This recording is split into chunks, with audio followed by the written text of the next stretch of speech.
समंदर के किनारे वाक़या वो छोटा सा कस्बा अपनी खामोश शामों के लिए मशहूर था। सूरज जब आहिस्ता आहिस्ता पानी में डूबने लगता तो पूरा आसमान सुनहरी, नारंगी और गुलाबी रंगों से भर जाता। लोग साहिल पर चहल कदमी करते, बच्चे रेत के घर बनाते और मछेरे अपनी कश्तियों के साथ वापस लौटते। मगर इन सब के दरमियान एक नौजवान अरहम रोजाना तना साहिल पर आकर बैठ जाता। इरहम की उम्र बमुश्किल 25 साल थी, लेकिन उसकी आंखों में एक अजीब सी थकन नजर आती थी। चंद माह पहले इसके वालिद का इंतकाल हुआ था। वही वालिद जो उसके बेहतरीन दोस्त, उस्ताद और रहनुमा थे। इनके जाने के बाद अरहम को यूं महसूस होता था जैसे जिंदगी के सारे रंग मांद पड़ गए हों। हर शाम वो समंदर के किनारे बैठकर लहरों को देखता रहता। इसे याद आता कि बचपन में उसके वालिद इसे यही सिखाते थे कि समंदर की लहरों से सबक सीखो। वो कहते थे लहर कितनी ही बार टूट जाए, वो दोबारा उठती है और आगे बढ़ती है। लेकिन आज अरहम को ये बातें सिर्फ यादें लगती थी। एक शाम जब वो हस्बे मामूल साहिल पर बैठा था तो उसकी नजर एक छोटे लड़के पर पड़ी। लड़का रेत पर एक खूबसूरत महल बना रहा था। वो बड़ी मेहनत से दीवारें बनाता, दरवाजे बनाता और छोटे छोटे बुर्ज तैयार करता।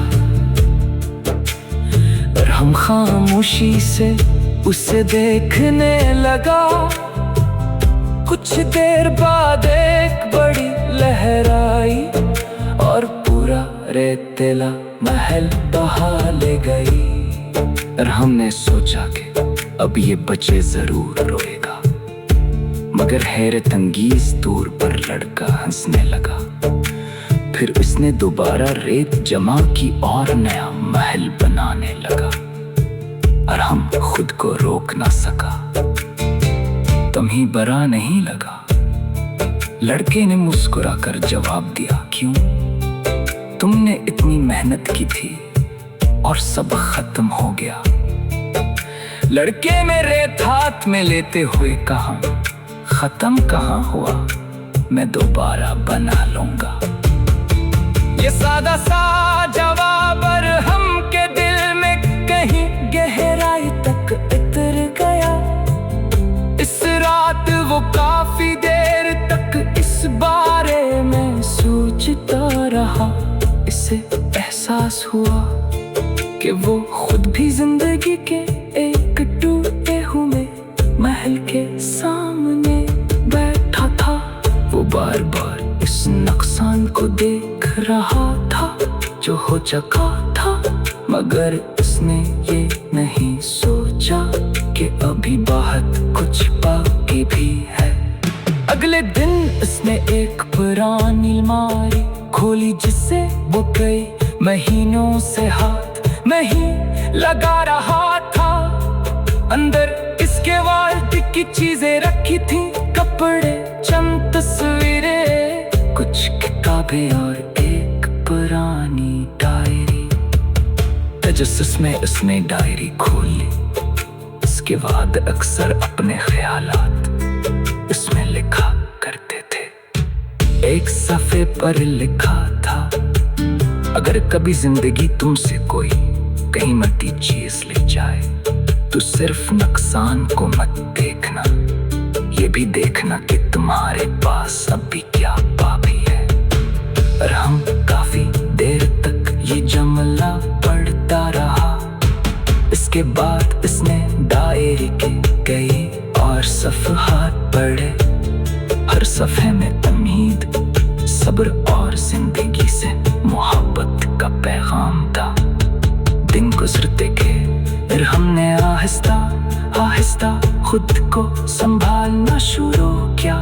इसने अपने वाल के अधूरे ख्वाब पूरे करने का फैसला किया।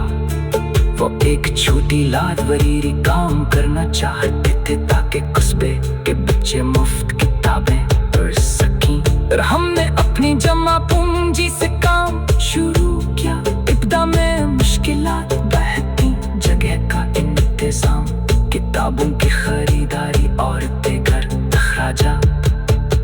कई बार उसे लगा कि शायद वो कामयाब ना हो सके, मगर हर बार से वो छोटा लड़का याद आ जाता जो रेत का महल दोबारा बना लेता था।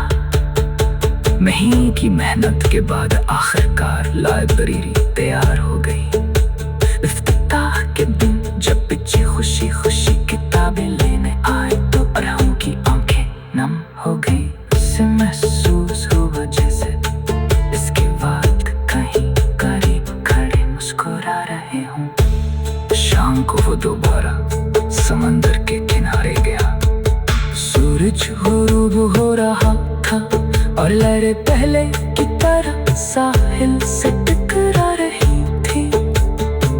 फर्क सिर्फ इतना था कि आज उसके दिल में अदासी की जगह सुकून था। इसने महसूस किया कि जिंदगी वाकई समंदर की लहरों जैसी है। कुछ चीजें हमसे छिन जाती हैं, कुछ ख्वाब टूट जाते हैं, कुछ लोग बिछड़ जाते हैं, मगर इन सब के दरमियान एक नौजवान अरहम रोजाना तना